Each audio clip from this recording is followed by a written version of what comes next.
Okay. What's up? What's good? Hey, how are you guys doing, YouTube? It's E-Man, and I'm back for another video. You excited? You excited, babe? You excited? Come here. Come here. Come say hi. Come say. Oh, no. No kisses. No kisses. No kisses. No kisses. But come say hi. Say hi. Oh, okay. Okay. Thank you. Thank you. Thank you, Miss Zena. You excited? Okay. Alright, but let's see. What's new? I got a new ring light. That's why there is light in this video. Do you guys like it? Can you guys see my face? Maybe I'm not ugly. Maybe it was just the lighting. That's still being debated till this day. Anyways, let's see. Today, though, we're going to get into a true crime case because it's been a while since I've done a true crime case. This story is wild, though. So we're going to be covering the true crime case of Suzanne Tamim, I believe her last name is. So Suzanne Tamim was born and raised in a Sunni Lebanese family. Sunni meaning Sunni Muslim, meaning that they actually follow the Quran and the Hadiths. She was a 30-year-old singer from Beirut who rose to fame after appearing on a Lebanese talent show in the mid-1990s. Now, renowned by many for her beauty and her voice, which could tackle modern pop and classical Arabic melodies with equal finesse, Tamim's star rose and then fell off as troubles in her personal life escalated. So Tamim's career was marred by rumors of a troubled private life, news about her divorce from her first husband, Ali Muzanner, maybe it's Muzanner. Did I mention it is the hardest thing to read off Arabic names just written in English? It's so difficult because it doesn't even begin to catch half of the sounds and accents that you're supposed to add in, so forgive me if I mess up any names or butcher any names. I'm ignorant. So the news about her divorce from her first husband, Ali Muzanner, I'm sorry, flooded the Arab media. Tamim later married Lebanese impresario and producer Adel Matouk, who became her manager. I wanted to actually pull up several different articles and go through them with you guys because some of these articles that I found while researching this case was just disgusting, horrendous. I was appalled. I was flabbergasted, all of that and then some, because of just how a lot of the people had reacted in that time to her death and the circumstances surrounding it. So yeah, we're gonna get into all of that. I promise you, we are. Okay, so the first article we're gonna be covering is from ABC News, and it's titled "Exclusive: Inside the Life of Middle East's Slain Pop Princess." This was written on October 15th, 2008 at 10:43 a.m. And let's just get into this. So, Beirut, October 16th, 2008. She's the face behind a crime that shook the Middle East. Suzanne Tamim, a Lebanese singer who was murdered in Dubai, is the subject of an October 18th trial in Cairo that could see one of Egypt's most powerful politicians face the death penalty. Pictures of Suzanne, who was 30 at the time of her death, show a sultry pop star with a commanding presence. Her talent bathed in sensuality. What they failed to capture was a woman who friends say never had control of her own life because she never freed herself from the men who controlled her. Hold on, does this remind you of anything that's going on in today's media today? Okay, redundant. But do you guys get where I'm coming from? Do you guys know who I'm thinking about? Hello? Free Britney? Coincidences? Similarities? Maybe? I don't think Suzanne Tamim was on Britney Spears' level of fame, but she was a pop princess. She was being controlled by the men in her life. I'm just saying. Suzanne was the victim of her beauty, said the... or... what? Suzanne was the victim of her beauty, friend and stylist Joe Rad told ABC News. In the Tamim family home in Beirut, a grand, if run-down, French Mandate-era house, Abdel el-Sattar Tamim recalls his daughter's musical beginnings as a toddler. Suzanne was the neighborhood doll, singing religious music for family and friends. Tamim grew into a teenage beauty queen, admired and desired by men, but sheltered by her conservative Muslim family. Picnics, trips to the beach, and crucially, encounters with boys were under her father's careful eye. She lived a full life, but under my auspice, said Tamim's father. I sometimes regret that I was overprotective as she was growing up. That sounds awfully too familiar for the rest of us Muslim women. What I've noticed in the Islamic community is that there are some, let me say some because not all of them represent the majority. This is a minority group within the Islamic community.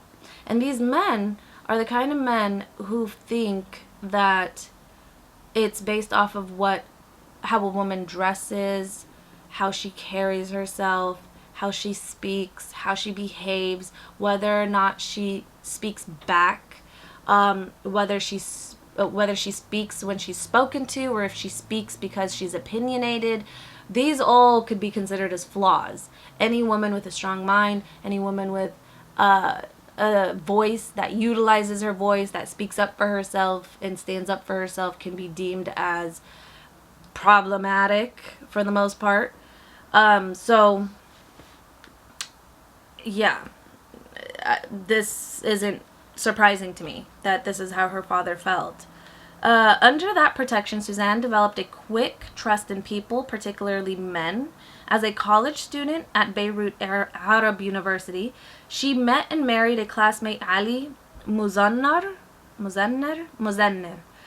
1996. Soon after the two eloped, Susan won a competition called Studio El Fan, a televised talent show, something similar to American Idol.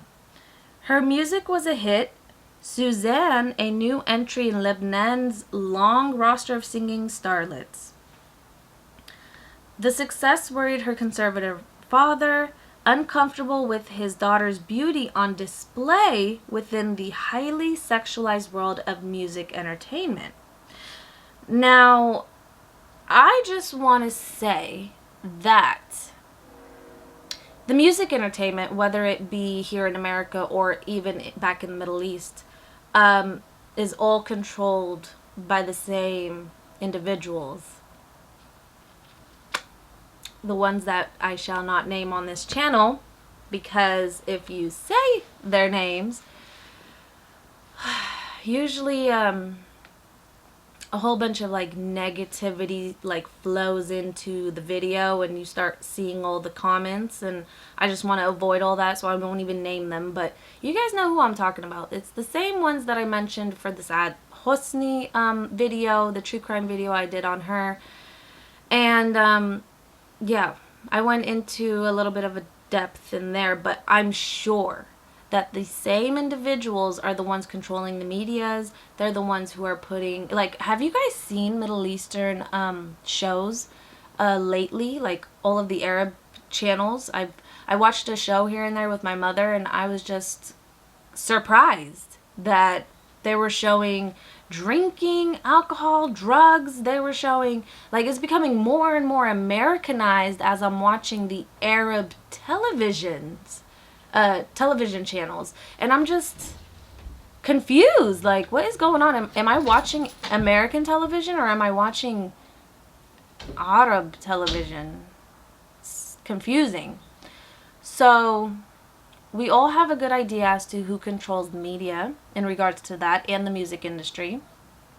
And please keep in mind that when Satan, or the Shaitan, was still, you know, in heaven and doing his thing before he was exiled, I guess we could say, his main talent was music. Like, that was what he was excellent at. He excelled in this. He was a prodigy in this. So, yeah, I would be scared too to send my daughter off into the music industry. I don't blame you, sir.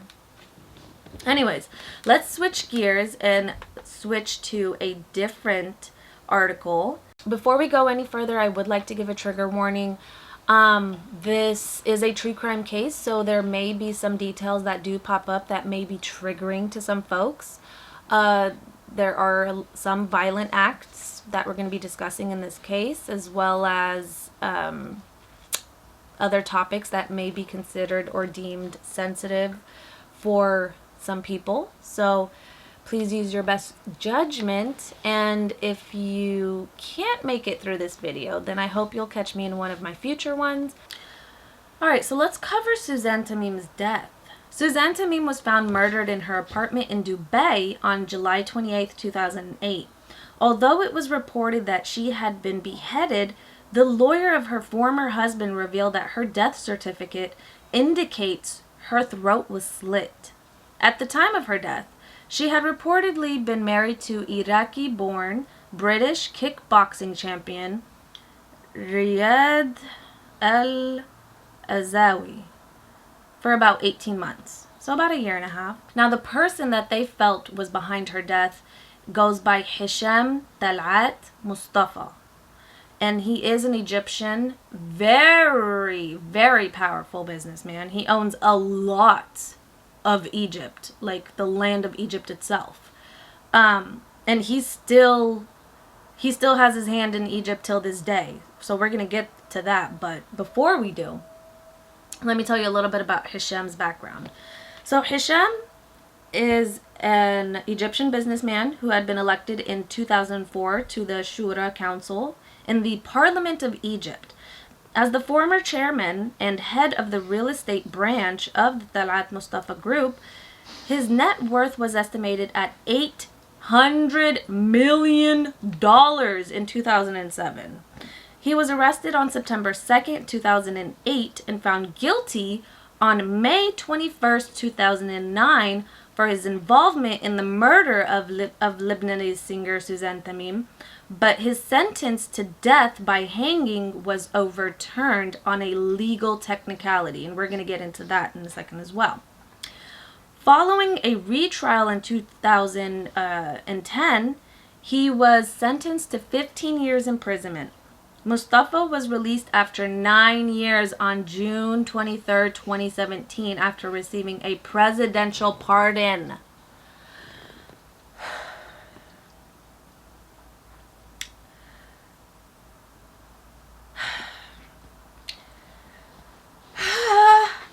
Okay, we're just going to get into the next article because I'm going to speak on all of this as we move further into the video, because girl, I got opinions about all of this. Oh, yes, I do. So the next article is Egyptian billionaire convicted of killing pop star lover spared death penalty. And this is from Support the Guardian. So an Egyptian court has handed a billionaire who ordered the killing of his pop star lover, you heard that correct. So it was found that this Hisham guy actually was in a relationship with Suzanne at some point. He was her lawyer, I believe. He was helping her through her last divorce. Anyways, when you're going through a divorce, you're spending a lot of one-on-one time, and if he's her lawyer and he's sitting there and consulting her, they're going to be spending a lot of time with each other. So in that time, I guess they developed a relationship.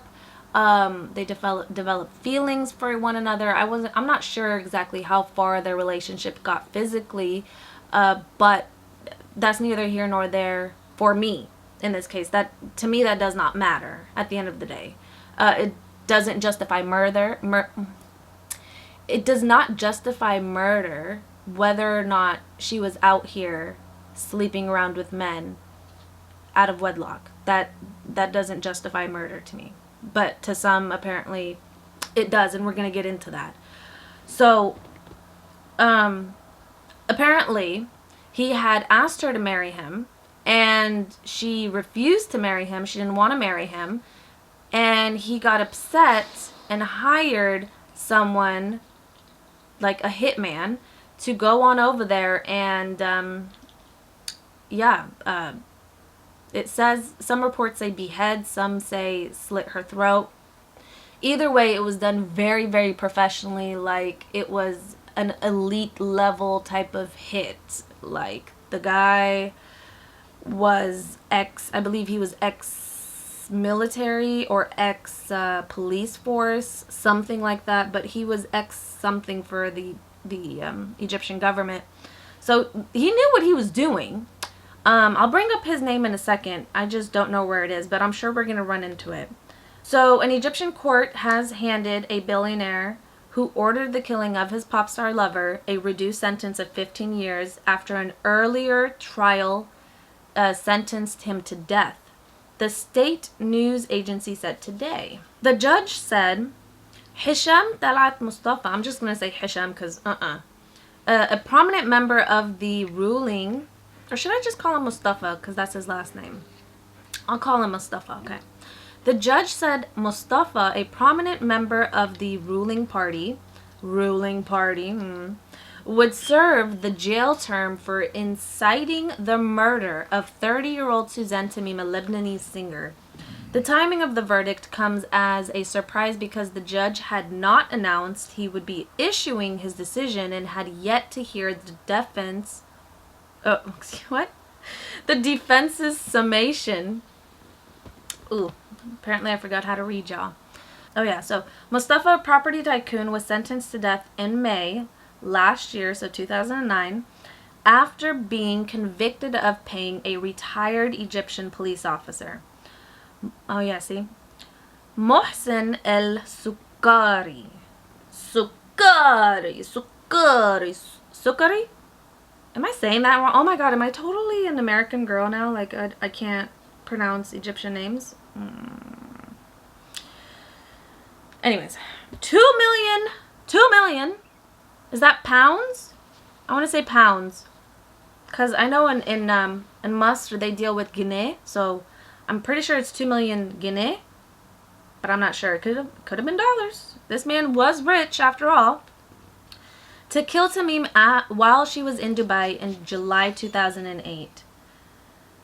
The court had previously overturned the conviction on procedural grounds and ordered a retrial.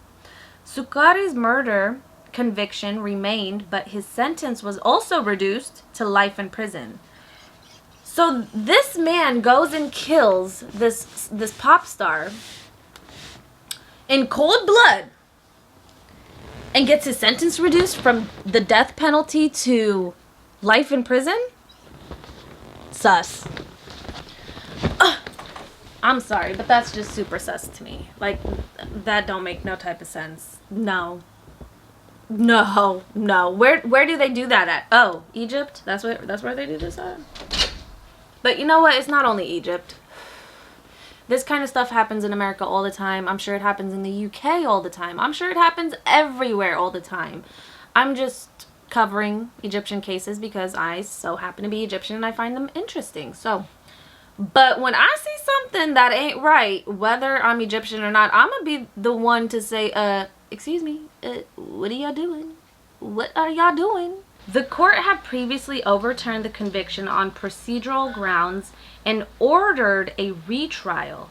Sukkary's murder conviction remained, but his sentence was also reduced to life in prison, which is 25 years. Prison years in the Egyptian system are counted as 9 months long. Wait, hold up. So, 25 years minus 4 months for each year. This sounds like some witchcraft to me. The initial allegations shocked Egyptians unused to seeing powerful politicians perceived as untouchable taken to court, and the new light sentences are certain to raise suggestions that Mustafa's influence kept him from the gallows. which I completely agree. And I absolutely cannot stand this. Like, just because somebody has money and power does not mean that you're above everybody else, that you can get away with murder, rape, and all of these other different horrendous crimes that, even if it's not even that horrendous, like any crime at all, what makes you think that you are just that much better than everybody else around you where you can just get away with this shit? No. No. Hold everybody accountable. Let's go. Pissing me off. Mustafa was a member of Parliament's upper house, the Shura Council, and of the ruling party's policies committee, which is chaired by Gamal Mubarak, the younger son of the Egyptian president Hosni Mubarak. So we all know how Hosni Mubarak, the previous president before Sisi, was corrupt as all hell. And then all of these different scandals were coming out. The fact that he was stealing the majority of Egypt's money, like the country's money, and keeping it for himself. All kinds of stuff that I'm not going to get into because it has nothing to do with this case. But, I mean, corruption meets corruption meets corruption meets corruption. And they all became friends. Is this how the story's going? That's how it seems like it. Mustafa is head of one of the country's main property companies, a flourishing family-run business. The Mustafa Tamim affair began in 2004 when the pair met at a Red Sea resort, according to transcripts of Mustafa's interrogation, which were widely published in Egyptian newspapers. Tamim, who became famous in the late 1990s, had sought Mustafa's help over divorcing her husband, according to the media reports. So, as I stated earlier, she was going through a messy divorce. She looked to him to help her out with her divorce and filing and all of that stuff. Mustafa said during the interrogations that he broke up with Tamim after his mother opposed the couple's marriage plans. Mustafa, who's already married, comes from a religiously conservative Muslim family. Really? But you out here committing murders? Super religious. Dubai investigators claimed el-Sukkary, so the one that Mustafa had hired as a hitman, el-Sukkary, he followed Tamim to her upmarket flat in the Dubai Marina complex and entered using an ID card registered to the management company from which she had recently bought the apartment. Now catch this. This is how they link them together. That same property is owned by Mustafa, the businessman. So that's how they found that link. So blood-soaked clothes were found dumped outside the building. el-Sukkary was arrested in August 2008 in Egypt. Mustafa was arrested in September of the same year. Yeah. Let's just keep moving to the next article. This is from UAE, and it's titled Suzanne Tamim Murder Took 12 Minutes. This was published on August 10th, 2008 at 23:49. 5 hours after Dubai police were informed of Lebanese singer Suzanne Tamim's death, the suspected killer, a 39-year-old Arab national, was identified, said a senior police official. It took 12 minutes for the murderer to enter the building, kill the victim, and leave. Major General Khamis Mattar el-Mazina, acting chief of Dubai police, told a press conference on Sunday in Dubai. The murder was premeditated and the planning was cunning and highly professional.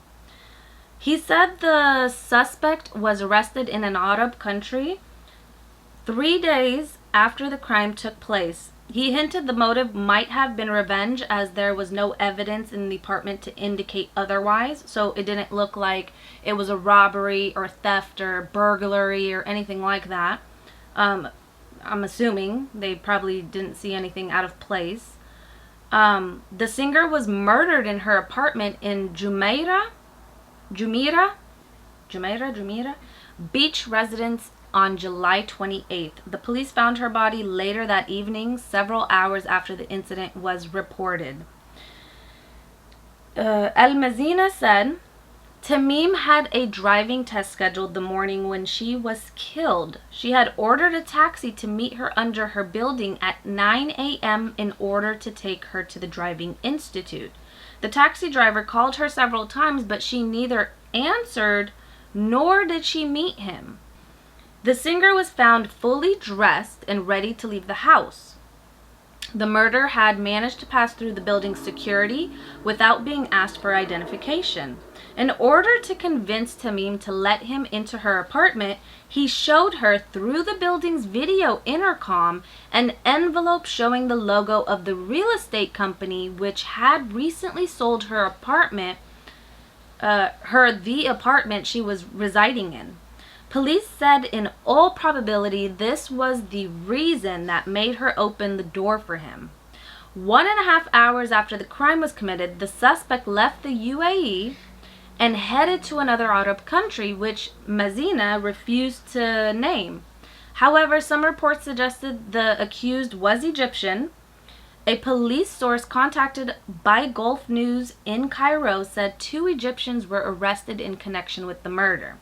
The fact, and this is a quote, "The fact is the prosecution general has ordered a ban on writing about the case and that the investigations are making progress," said the police official. The assassin had walked in wearing 2 layers of clothes, executed the crime, and then got rid of the clothes in the building. The police found his clothes and used them as evidence. The morning Tamim was killed, her relatives had been calling her, but she did not answer. One of her relatives went to her apartment and found her body lying next to the entrance. The door was open. Her throat was slit with a knife.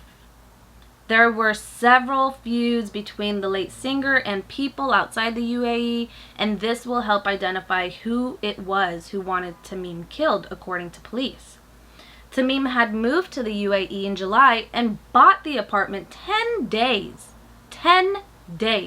before the crime was committed, police said.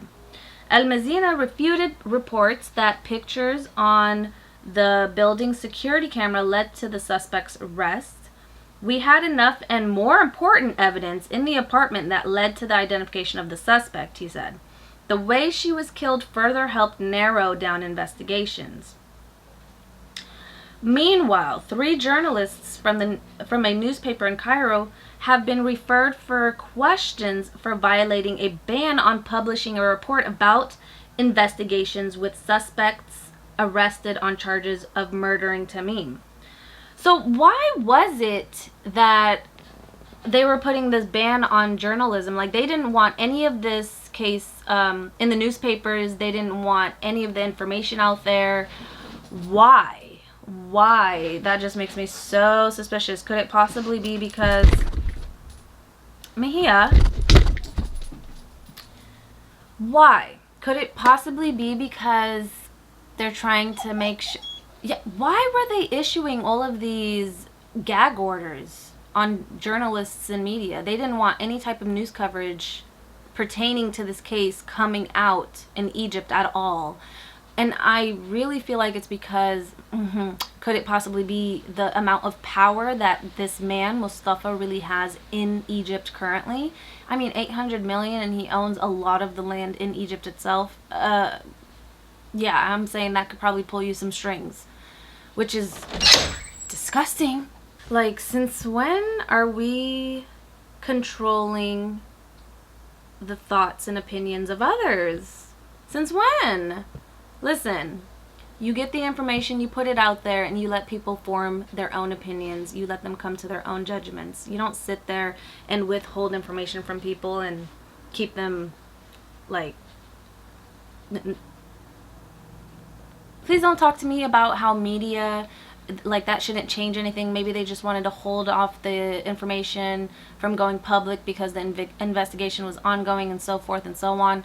Because media, as we all know in today's times, they can affect a lot, actually. I mean, again, look at with the Britney Spears case and how the media back in the 2000s controlled the whole narrative, A, and then they used that as evidence in court to put her in the conservatorship to begin with, because I have been following the Britney Spears case. I find it interesting, and honestly, it's heartbreaking to see anybody be treated as like a mule or a prop or a materialistic item. Like, she's a human being.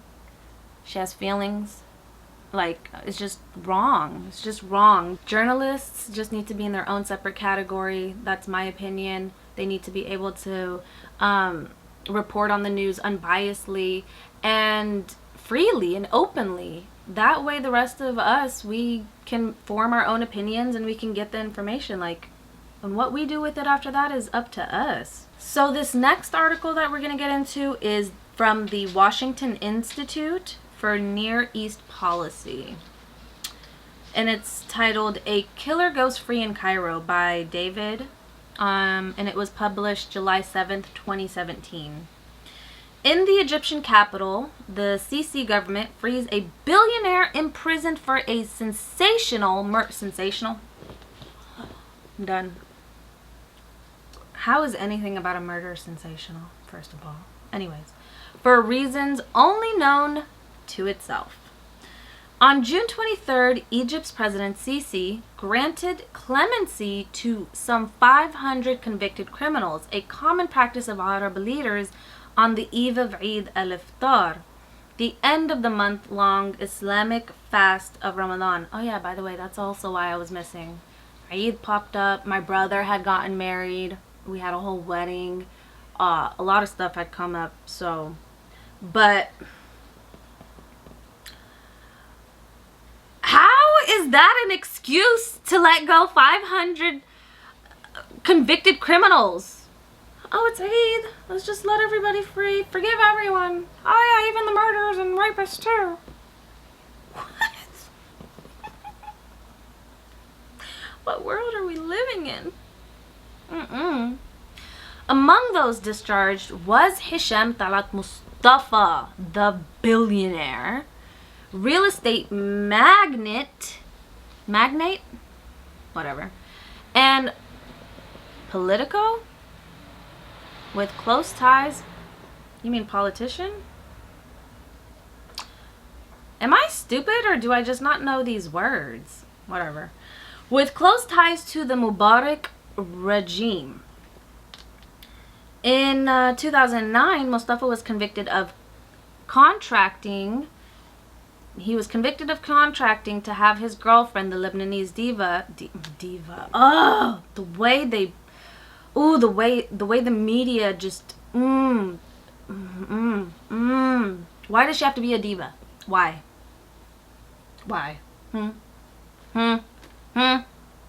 Ugh. Like, ugh. God, it just irks my nerves.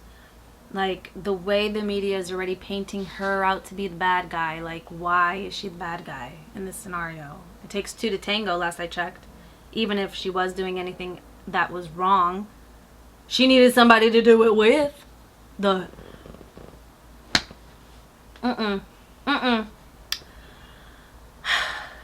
Okay. I'm back. I'm sorry, you guys. Apparently I have triggers. Okay. 8 years and multiple political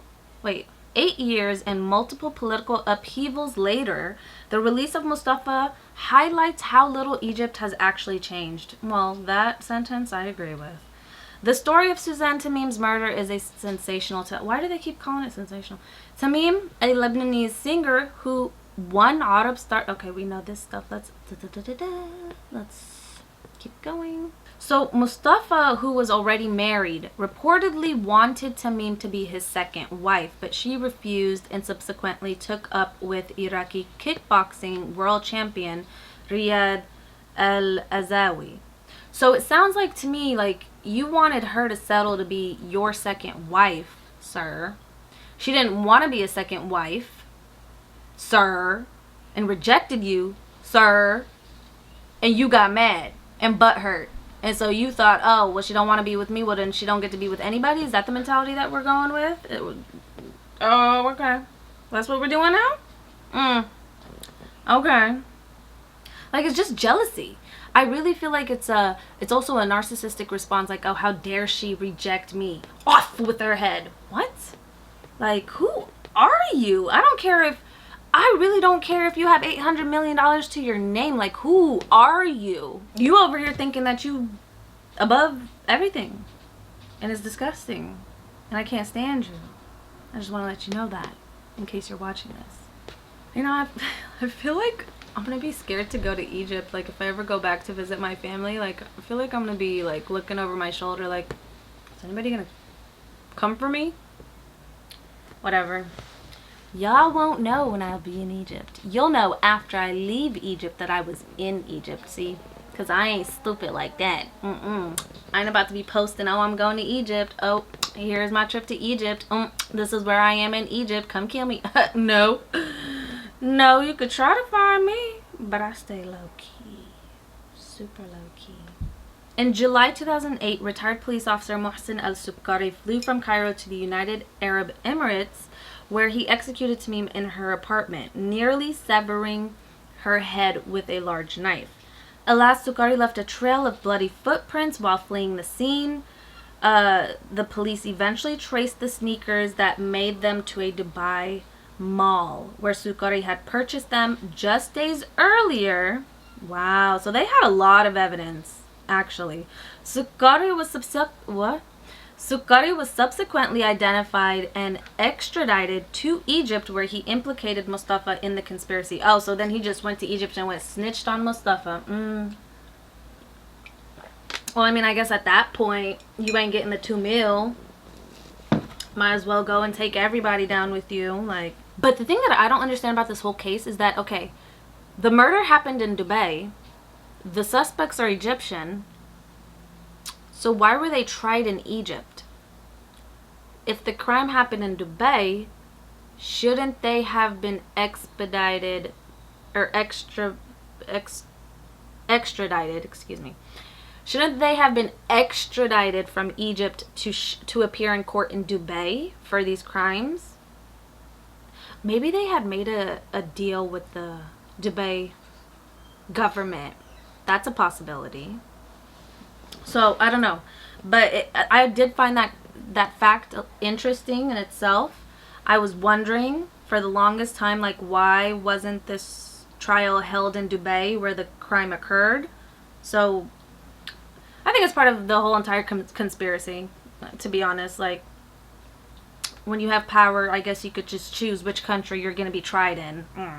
In the spring of 2009, the trial mesmerized Egyptians. It appeared to be a slam dunk case. Not only had Sukkary confessed to the crime and fingered Mustafa, the evidence included recorded phone conversations between Mustafa and the hitman. The question was whether Mustafa, notwithstanding his wealth and connections, would receive a fair trial in a judicial system notoriously manipulated by an authoritarian regime. Were they saying that they don't want to hold this trial in Dubai because they were afraid he wasn't going to get a fair trial because of an authoritarian regime? Is that what I just read, or no? What? Let's read that again, okay? The question was whether Mustafa, notwithstanding his wealth and connections, would receive a fair trial in a judicial system notoriously manipulated by an authoritarian regime. Now, which judicial system y'all talking about, though? You talking about the Dubai or the Egyptian? I don't know. The Mubarak regime initially placed a gag order on the trial, but after 2 local newspapers released details about the killing, the government instead decided to use the trial to showcase the state's independent judiciary. The Media Affairs Secretary of Mubarak's ruling, NDP Ali Din Hilal, pointed to the indictment of Mustafa as proof that the ruling party knows no cronyism. What is that word? What does cronyism mean? Cronyism.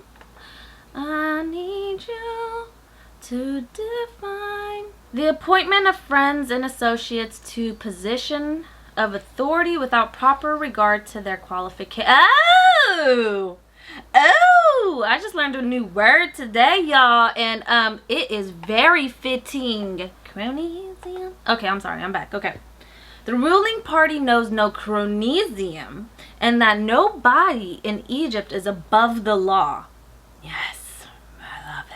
Most Egyptians knew better and were genuinely shocked when Mustafa and his trigger man were found guilty and sentenced to death in May 2009. Oh, and his trigger man. Okay, like his shooter. Pew pew. While the judgment against Sukkary stuck, though his sentence was subsequently commuted to life in prison, the state's highest court soon threw out the guilty verdict for Mustafa due to alleged procedural errors.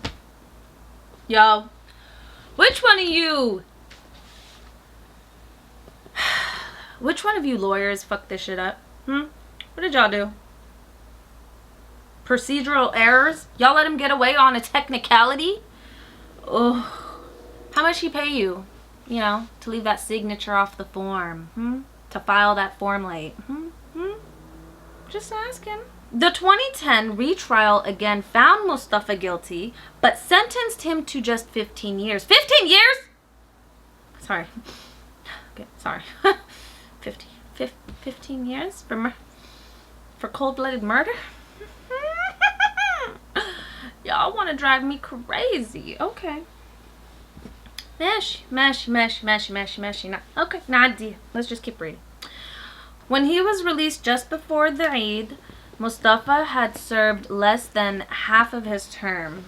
Less than half, huh?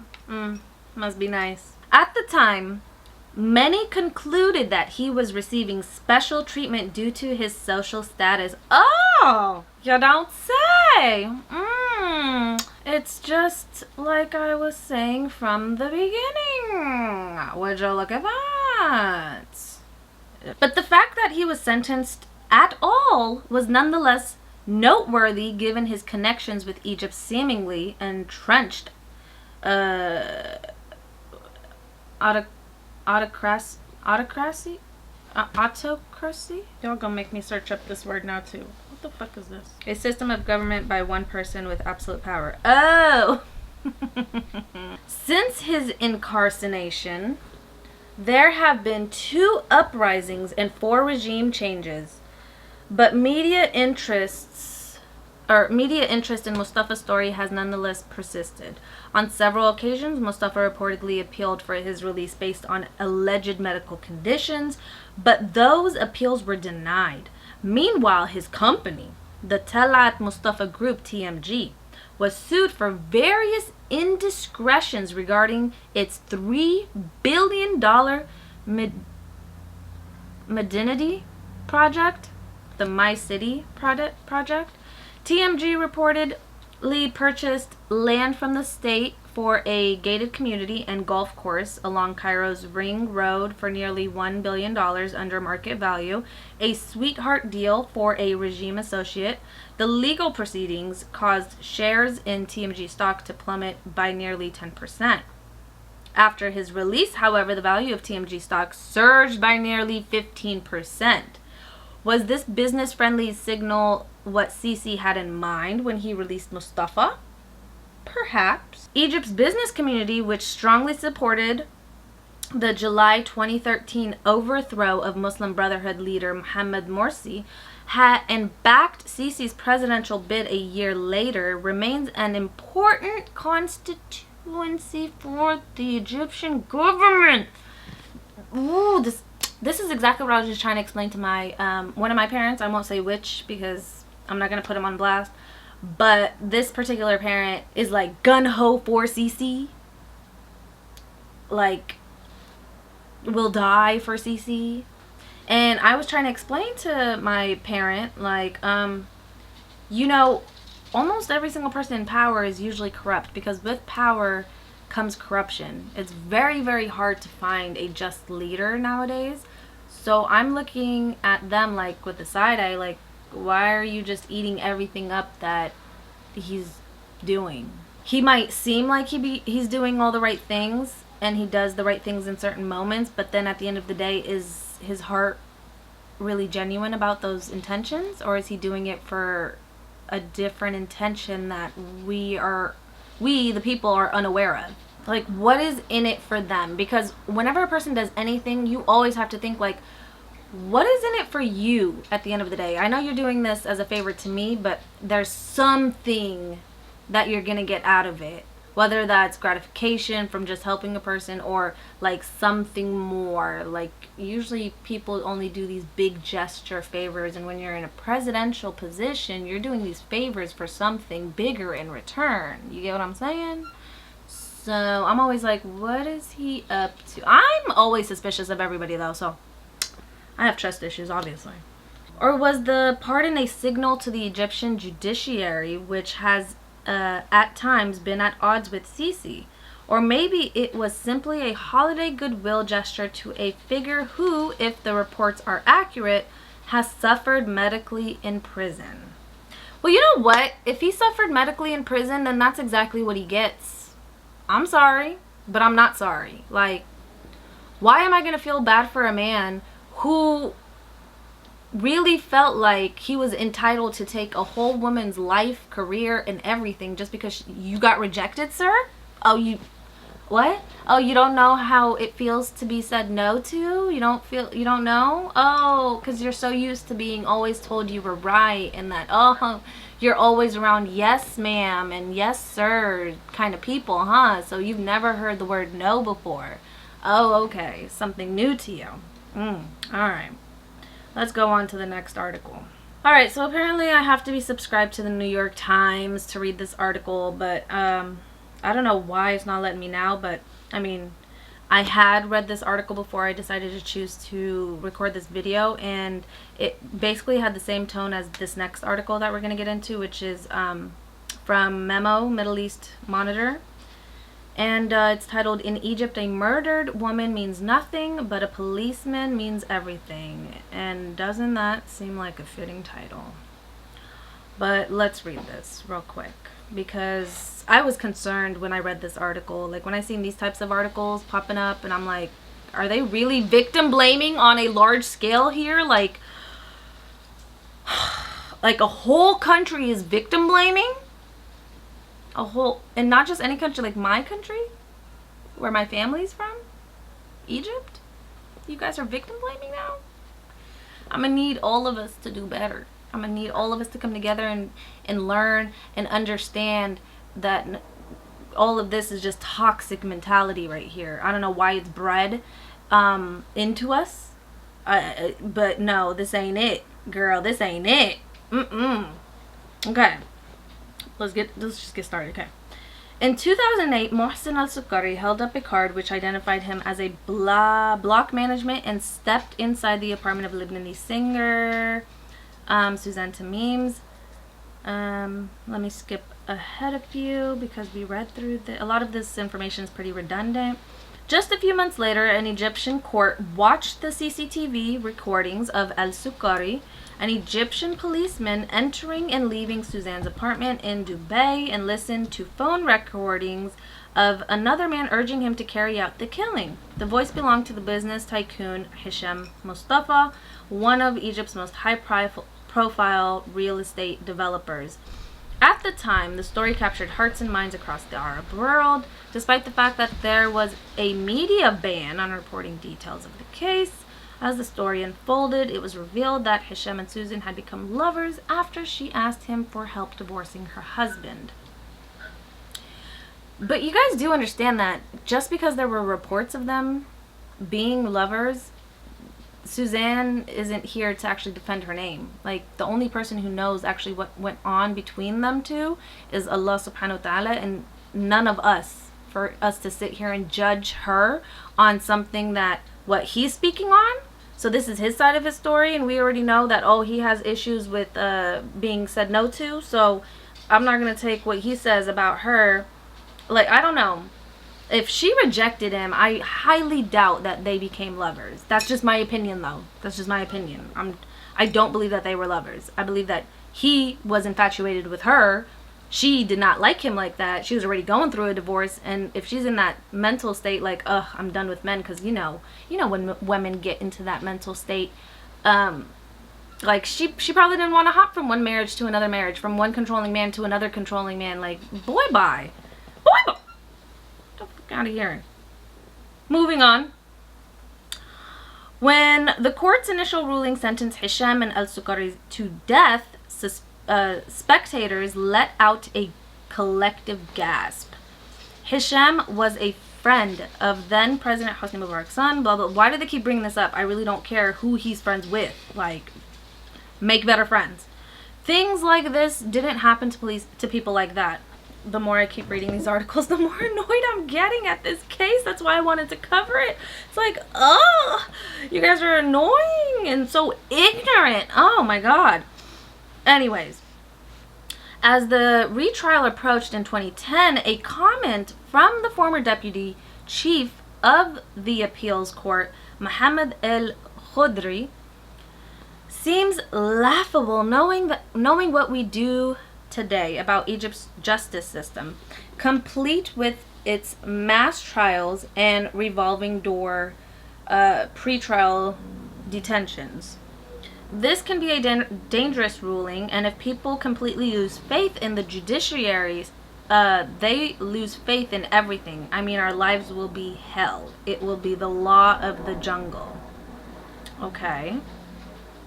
The verdict was back. Neither man would hang. Hisham would serve 15 years and el-Sukkary's life imprisonment. So they basically, I feel like they really overturned their sentence because of the national widespread victim blaming that the media did to Suzanne Tamim. That's what I'm gathering from this. Yeah. Women who have sons and then enable them by encouraging them to be toxic as shit and then victim blaming their victims are disgusting. Like, like this issue is very very relevant to me in my life right now. Like, I'm not gonna get into all of that, but like, yes, I'm very well aware and well acquainted with these types of people because I'm related to some of these people that really hold this gender biased standard. Oh, men can do this, women can. No, last I checked, Islam is Islam. What's haram for a man is haram for a woman, and vice versa. Like, there's very little differences between the two. Like, what?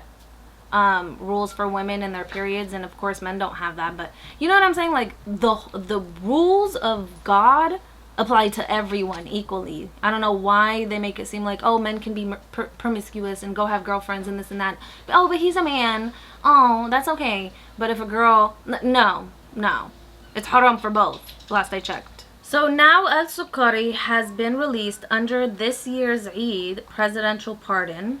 It's a clear message that abuse against women is okay, made all the more poignant by the fact that it comes at a time when violence against women is reaching new heights due to the lockdown. It also comes at a time that the Egyptian regime is pursuing a number of women on charges of debauchery and offending public morals, including TikTok influencers Haneen Hassan and Mawada. I'm sorry, girl. I just butchered your name. I'm so sorry. I'm just an ignorant American right now.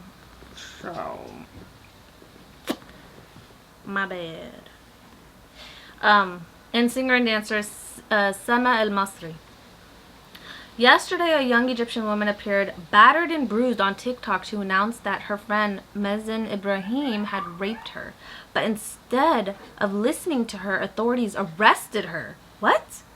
Egyptian lawmakers are calling for stricter surveillance of women on video sharing apps for violating public morals and Egypt's customs and traditions. Yet releasing el-Sukkary puts a clear lie to their claims they are doing so for women's own protection. Like, The Egyptian regime has no interest whatsoever in safeguarding women.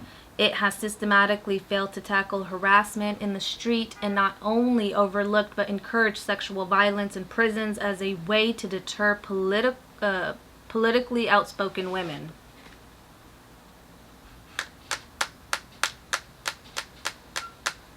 This is why when I was younger and I was a very opinionated and outspoken woman, they hated me. Like, my entire family hated me. They're like, who is this girl? She has way too much fire. She has way too much fierceness. Oh no, she gonna be a problem. And that's exactly why they started while I was young. Making sure that I felt shitty about myself. That, oh, any little confidence I had, they would take from me. I first look at an issue from my own perspective. Like, can I see this happening to me? Obviously, I think most people are like that, right? And then they extend it out to their family. Like, oh, does my family do this? Oh, okay. And then from family, you go to, like, is it a cultural thing? Oh.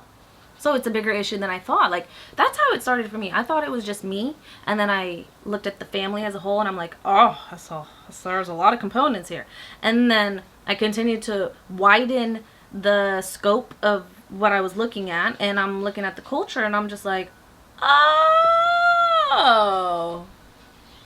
this was drilled into you guys. That's why I felt like I really needed to cover this particular case, because it's just disgusting to me. Like, this mentality is disgusting. It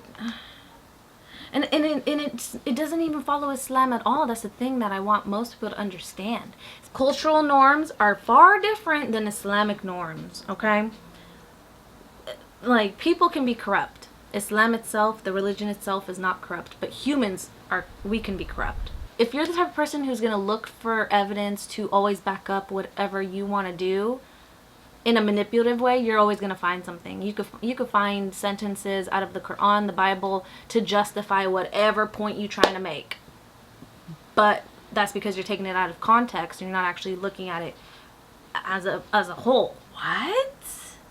Hold on, I just read this part right here.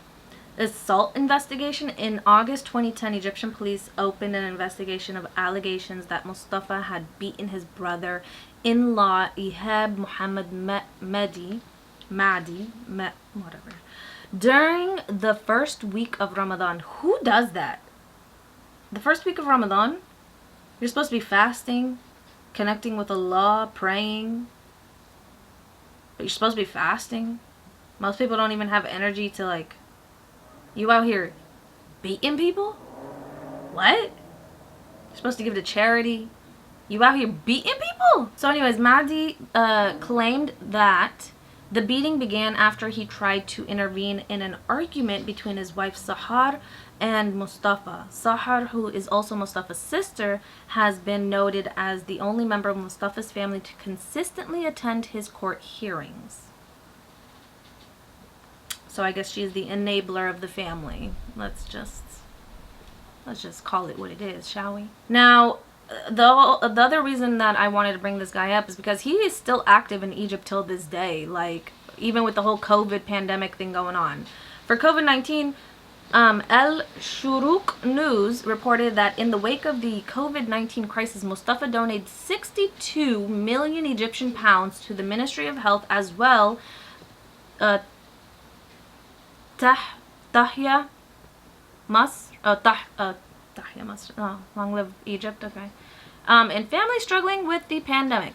This is in addition to 100 million Egyptian pounds that were donated by TMG's corporate social responsibility group between 2018 and 2019. On January 13th, 2021, so just this year, a few months ago, Mustafa announced that the Talat Mustafa Group would donate 4 million doses of COVID-19 vaccines, enough for 2 million people.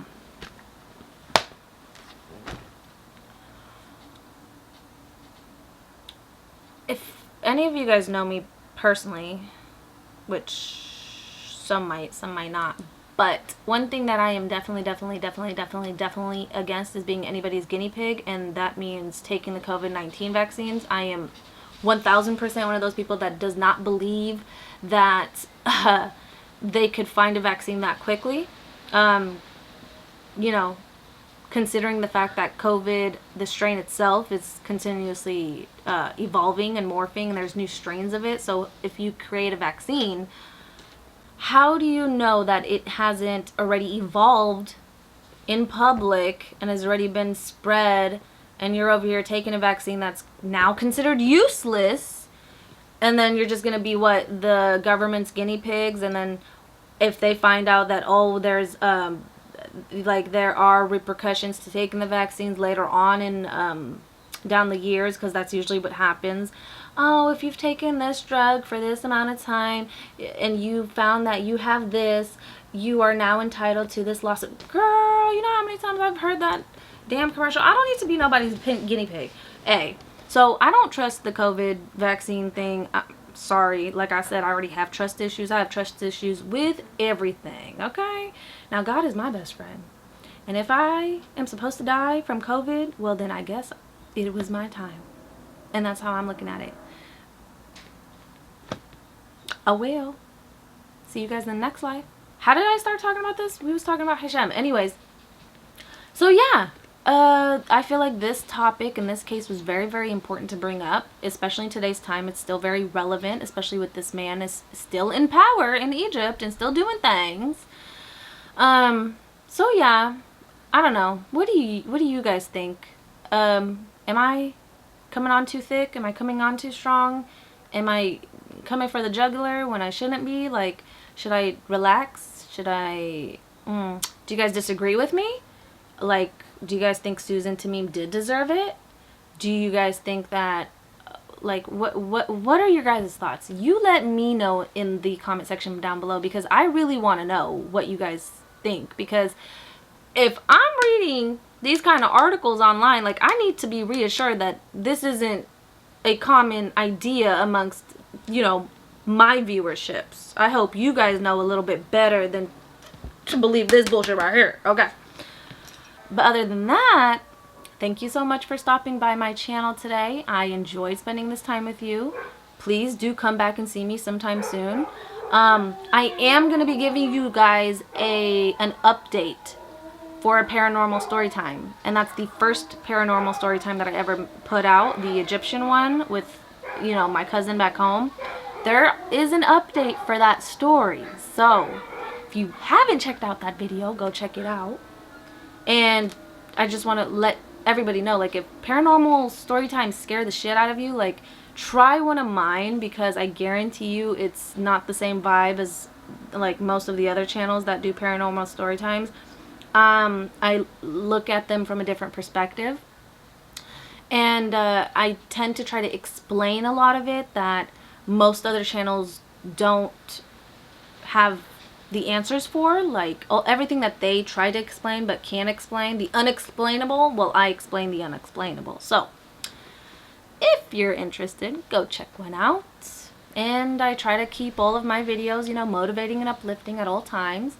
And yeah, so yeah, just remember, stay kind, spread love, spread knowledge, and I'll see you guys all in my next video. Okay. All right, girls, stay beautiful. I'll see you later.